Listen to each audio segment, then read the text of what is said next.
काल परवा अतिशय दुर्दैवी घटना माझ्या मतदारसंघातले म्हणण्यापेक्षा आमच्या सुपा MIDC कामाला एक सेंटरिंगचं काम करणारा एक बागडे नावाचा त्याची एक प्रियदर्शनी नावाची 6 वर्षाची मुलगी या ठिकाणी डोळे तपासणीसाठी आली. नॉर्मल डोळे तपासणीसाठी आली. त्याला कुठलं औषध टाकलं की कुठलं इंजेक्शन दिलं, तिला तोंडातून उलट्या आल्यामुळे तिचा मृत्यू झाला.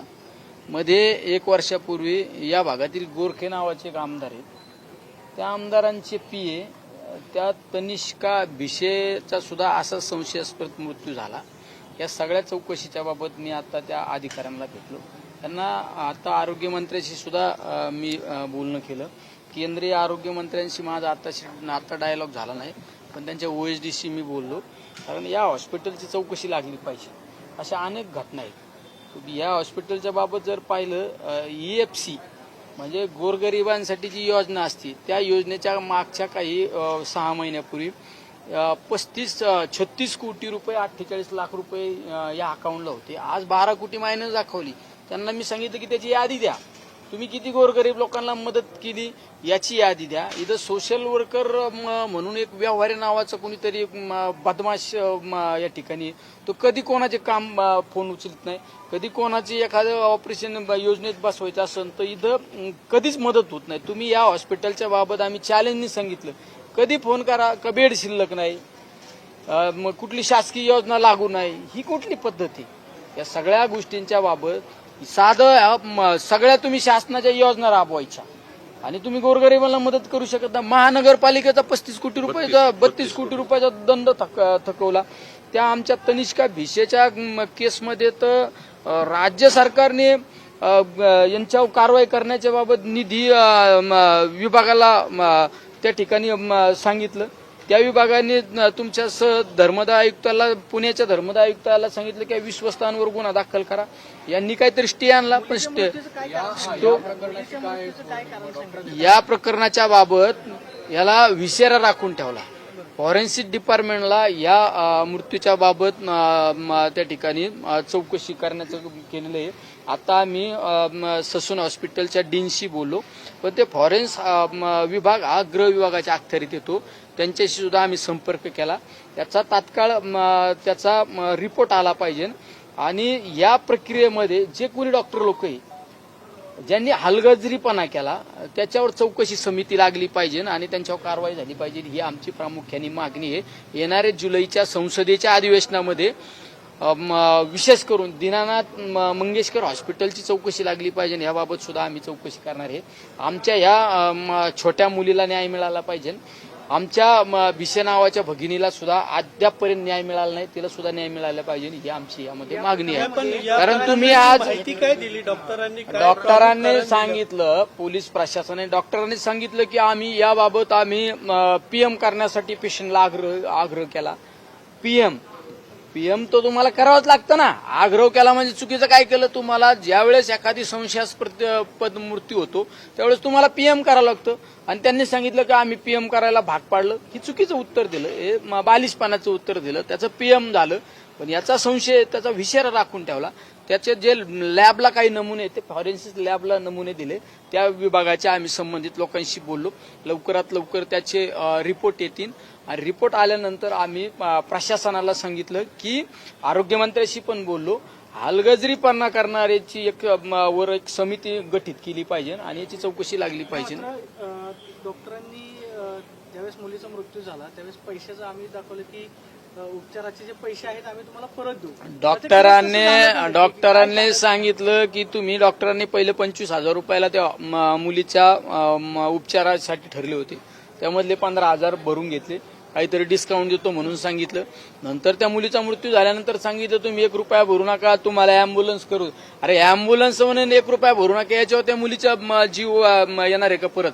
त्या मुलीचा जर व्हिडिओ पाहिला तुम्ही तर आदल्या दिवशी ती इंग्लिशमध्ये टॉकिंग करीत होती. राव, इंग्लिश मिडियमची मुलगी ती इंग्लिशमध्ये तिच्या शिक्षकाशी टॉकिंग करीत होती, बोलत होती. आणि दुसऱ्या दिवशी जर या चुकीच्या गोष्टीमुळे तुझा जीव जात असेल तर माझं तर म्हणणं आहे का या प्रक्रियेमध्ये जे दोषी डॉक्टर असतील त्यांच्या मनुष्यवधाचा गुन्हा दाखल झाला पाहिजे. मात्र तशी प्राथमिक माहिती त्यांनी काही दिली का की जर कदाचित ड्युटीवरती डॉक्टर असतील प्रशासन म्हणून डॉक्टर त्यांनी सांगितलं शेवट आरोग्य विभागातील हॉस्पिटलचे लोक त्यांच्याच बाजूने त्या ठिकाणी बोलणार का, पण आम्ही पोलीस प्रशासनाला सांगितलं तुम्ही या ठिकाणी आलेत ना मध्यस्थाची भूमिका घ्यायला, तुम्ही ही जबाबदारी घेतली पाहिजे, तुम्ही यावर समिती गठीत केली पाहिजे. मग आम्ही आरोग्यमंत्र्याशी पण बोललो, आरोग्यमंत्र्याला सुद्धा सांगितलं चौकशी करा. मी केंद्रीय मंत्री जे.पी. नड्डांशी आता संपर्क करण्याचा प्रयत्न केला, त्यांच्याशी संपर्क नाही झाला, पण त्यांच्या OSDशी संपर्क झाला. मी उद्या त्यांना पत्र देणार आहे. या सगळ्या हॉस्पिटलचे जे आतापर्यंत घटना घडलेल्या आहेत राजकीय विरोध असल्यामुळे हे सगळं घडतंय का? या हॉस्पिटलमध्ये या दोन गोष्टी समाजासमोर आल्या, पण या हॉस्पिटलच्या दुर्लक्षपणामुळे अनेकांना जीव गमावा लागलेला आहे. त्यामुळे आमची तर मी येत्या संसदीय अधिवेशनामध्ये मागणी करणार आहे, या सगळ्या प्रक्रियेची चौकशी तर कराच, पण ज्या दोषीवर मनुष्यवधाचा गुन्हा दाखल करा ही आमची सगळ्यात महत्वाची मागणी आहे. वडिलांनी 2 दिवस झाले तक्रार दिली, फक्त पोलिसांनी अलंकार पोलीस स्टेशनला त्या मुलीच्या वडिलांनी तक्रार दाखल केली, जबाब नोंदवून घेतलेला आहे, पण अद्यापपर्यंत गुन्हा दाखल झालेला नाही. ज्या वेळेस पोलीस प्रशासनाशी मी बोललो त्यांनी सांगितलं ज्यावेळेस फॉरेन्सिक रिपोर्ट आमच्या हाती आल्यानंतर आम्ही तात्काळ गुन्हा दाखल करू. त्यांना सांगितलं का हा रिपोर्ट आल्यानंतर तात्काळ गुन्हा तुम्ही दाखल करणारच आहे, पण आमची जी भगिनी तनिष्का भिसेचा बाबत तुमच्याकडे अहवाल आलेला आहे, त्या अहवाल सुद्धा तुम्ही ओपन केला नाही. हे कोणाच्या आशीर्वादाने दाबलं जातं? तुम्ही पाहिलं असं तनिष्का भिसेंच्या बाबत मृत्यूचा जो अहवाल सादर झाला तो अहवाल आजपर्यंत प्रकाशित झालेला नाही. आजपर्यंत याच्यामध्ये एक टेक्निकल गोष्ट अशी आहे की ज्यावेळेस हे प्रकरण घडलं मेडिकल बोर्डाचा रिपोर्ट आल्याशिवाय पोलीस गुन्हा दाखल करत नाहीत. पोलिसांचं असं म्हणणं आहे की मेडिकल बोर्डाचा रिपोर्ट आल्यावरती आम्ही गुन्हा दाखल करू, म्हणजे नुसतं फॉरेन्सिक रिपोर्ट किंवा हे मेडिकल बोर्डाचा रिपोर्ट आल्यानंतर गुन्हा दाखल करणं अपेक्षित असतं. पण या सगळ्या प्रक्रियेला आज जरी वेळ लागत असेल, पण त्यांनी मला त्या ठिकाणी सांगितले की आम्ही या सगळ्या गोष्टींचा फॉरेन्सिक रिपोर्ट असू, त्या कमिटीचा रिपोर्ट आल्यानंतर आम्ही तात्काळ गुन्हा दाखल करू, आम्ही कोणाला पाठीशी घालणार नाही, हे त्या पोलीस अधिकाऱ्यांनी सांगितलं. पण त्यांना मी हे पण सांगितलं ह्या गोष्टीला वेळ लागणार आहे, पण ज्या भिसेच्या भगिनीच्या बाबत रिपोर्ट आला, सगळ्या गोष्टी आल्या, त्यावर गुन्हा का दाखल नाही झाला, तर त्या अधिकाऱ्यांनी सांगितलं मी काल परवाच या चार्ज घेतलेला आहे, मी या सगळ्या गोष्टीची पाहणी करतो, तात्काळ कारवाई करतो. आता जर या प्रकरणामध्ये कारवाई झाली नाही तर निलेश लंकेंची पुढची भूमिका काय? आता या गोष्टीच्या बाबत कारवाई झाली नाही तर येणाऱ्या जुलैच्या अधिवेशनामध्ये मी संसदीय त्या ठिकाणी या हॉस्पिटलवर कारवाई करण्याची मागणी करणार. या दोन्ही आमच्या या छोट्या मुलीला, आमच्या या भगिनीला, अनेक लोकांचा जो मृत्यू झालेला आहे या सगळ्या गोष्टीमुळे यांच्यावर कारवाई झाली पाहिजे आणि हॉस्पिटलची सखोल चौकशी. मग तुम्ही EPC मध्ये किती लोकांना उपचार दिला, कशा पद्धतीने दिला, किती करोड रुपयाचं दिला, त्यामुळे कोण पेशंट आहे ते डिटेक्ट झालं पाहिजे.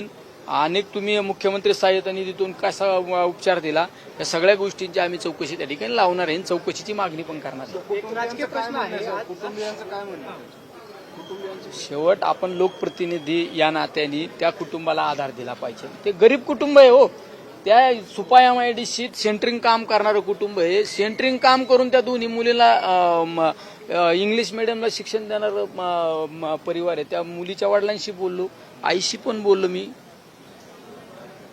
राजकीय प्रश्न आहे. दिवसभरामध्ये बरेच एक तुमच्या पक्षाच्या बैठकीतली बातमी आहे की अजित पवारांचे जवळपास 22 आमदार शरद पवारांच्या संपर्कामध्ये आहेत आणि 2 राष्ट्रवादी जे आहेत ते एकत्र येणार नाही, त्यावरती शिक्कामोर्तब झाले अशी माहिती स्वतः शशिकांत शिंदेने दिली की तो आता सध्या विषय नाही. खरंच आमदार संपर्कात आहेत किंवा 2 राष्ट्रवादी भविष्यात एकत्र येतील? नाही, आज राष्ट्रवादी पक्षाची अतिशय महत्वाची बैठक झाली.